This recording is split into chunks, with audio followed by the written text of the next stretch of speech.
I never believed a single afternoon could rewrite everything I thought I knew about desire, about art, about myself.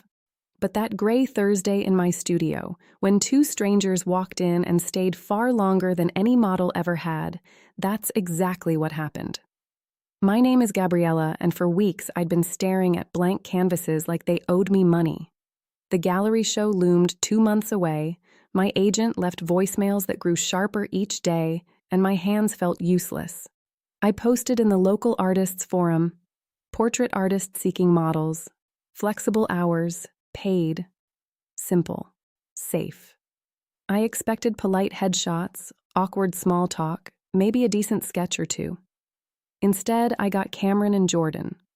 Cameron's message came first: contemporary dancer, comfortable holding long poses, afternoons worked best.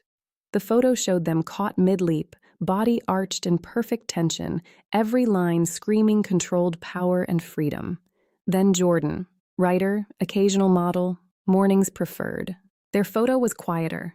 A person at a cafe table, notebook open, eyes carrying a depth that made me pause longer than I should have.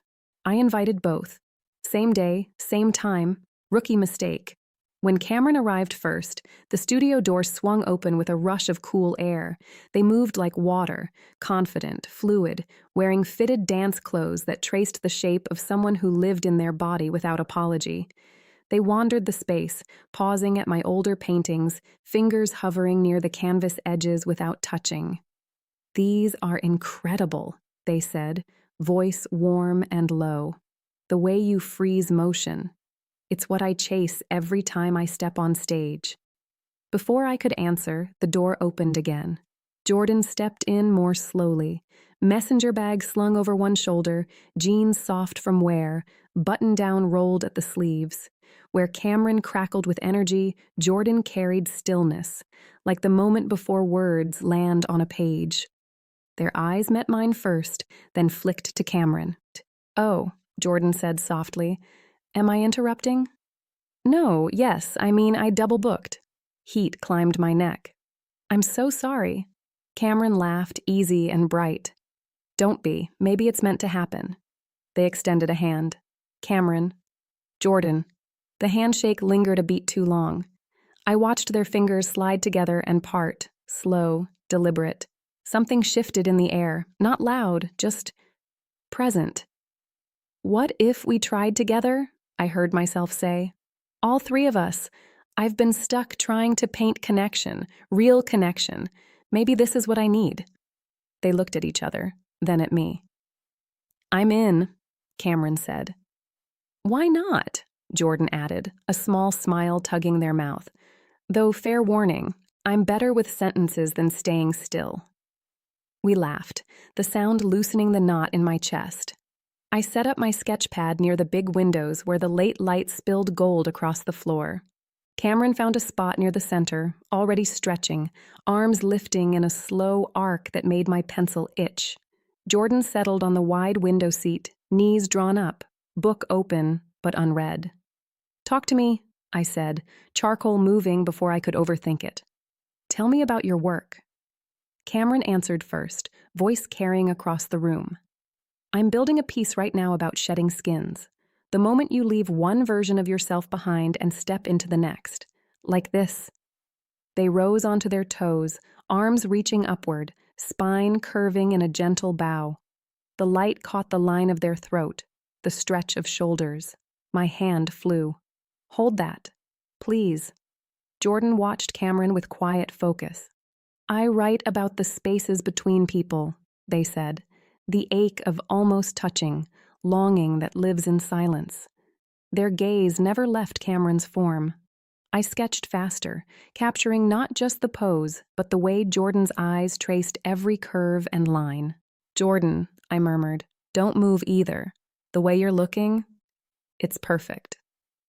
For nearly half an hour, the only sounds were charcoal scraping paper and our breathing.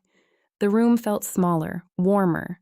Every time Cameron shifted, Jordan's fingers tightened on their book. Every time Jordan spoke, Cameron's posture softened, like the words were something they could lean into. Finally, Jordan asked, "Can we see?" I turned the pad. I'd drawn them together without planning it, Cameron's reaching arms curving toward Jordan, Jordan's steady gaze anchoring the whole frame. Invisible threads pulled between them. "Wow," Cameron breathed, stepping closer until their shoulder brushed Jordan's. "You made us look like we belong together." "Maybe you do," I said before I could stop myself. Silence stretched, charged. Cameron turned to me. "What about you, Gabriella? Do you feel it too?" My throat tightened. I'd spent the whole session trying not to notice how my pulse jumped when either of them looked my way, how I wanted to trace the line of Cameron's collarbone with my fingertip, how Jordan's thoughtful mouth made me wonder what their voice would sound like, saying my name closer, softer. "Yes," I admitted. Jordan stood. The three of us formed a loose triangle, close enough that I could feel the warmth radiating from both of them. Cameron spoke first, voice gentle. "I'm feeling like I want to kiss you both. Is that too much?" My laugh came out shaky. "Maybe, but I want it too." Jordan's hand found mine, fingers threading slowly, deliberately. Cameron's palm settled over the back of my other hand. We stood like that, connected at the center, breathing the same air. "I'll go first," Cameron said. They leaned in. The kiss was soft, questioning, a brush of lips that asked permission and received it. When they drew back, my head spun. Jordan turned my face gently with 2 fingers under my chin. Their kiss came slower, deeper, tasting faintly of mint and quiet courage.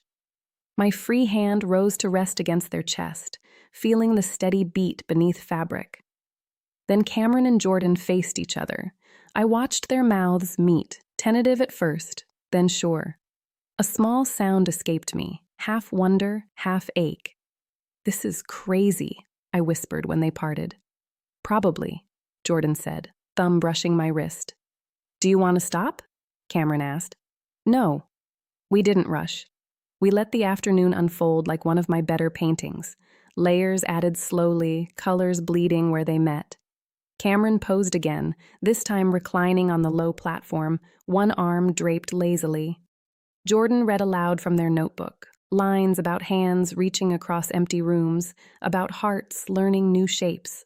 The words wrapped around us like smoke. I painted in watercolor now, letting edges soften, letting hues run together. Between sketches, we drifted closer. Cameron's fingers found the small of my back while I adjusted a pose, light pressure, grounding. Jordan's hand rested on my forearm as they watched me mix paint, thumb tracing idle circles that sent sparks up my arm. At one point, Cameron pulled Jordan into a slow, swaying embrace that looked like dance, and I leaned against them both, cheek to Cameron's shoulder, Jordan's arm around my waist. We kissed again. Different combinations, different tempos. Cameron's mouth on my neck, just below the ear. Jordan's lips brushing my temple, their hands meeting over my hip, fingers lacing. Always careful, always asking with eyes or small pauses.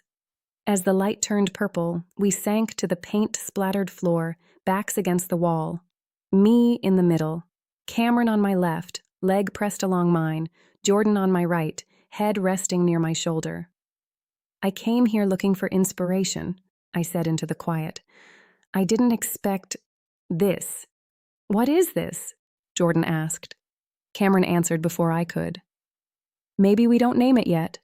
Maybe we just let it grow, like your paintings. Start with sketches, see what wants to appear." I liked that, a lot.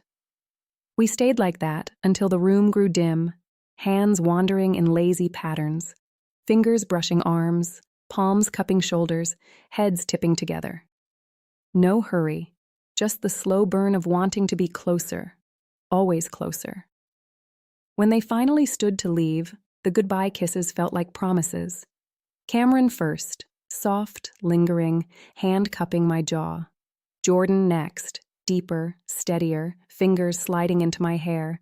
Then the three of us together, a gentle tangle of lips and breath and quiet laughter. "Tomorrow?" I asked at the door. "Tomorrow," they said in unison, then grinned at each other. After the door closed, silence settled, but it wasn't empty. I walked to the largest canvas I owned, blank, waiting. My hands weren't trembling anymore. I started sketching. 3 figures, not separate, but woven. Cameron's reach curving around Jordan's stillness, my own form caught between them, hands extended toward both. Lines blurred where bodies met. Colors I hadn't used in months. Deep indigos, warm golds, soft rose, bled across the surface. I worked through the night. For years, I'd painted intimacy from the outside, watching lovers, friends, strangers touch and pull away. I'd captured the ache, the almost.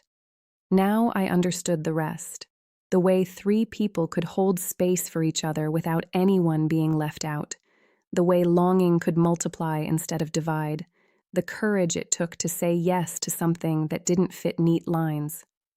By dawn, the first layer was down, not finished, not even close, but alive. I stepped back, charcoal on my cheek, paint under my nails, heart full in a way it hadn't been in too long. Tomorrow they'd come back. And whatever happened next, more poses, more words, more touches that said everything without saying too much. I knew one thing for certain. I'd never look at a blank canvas the same way again.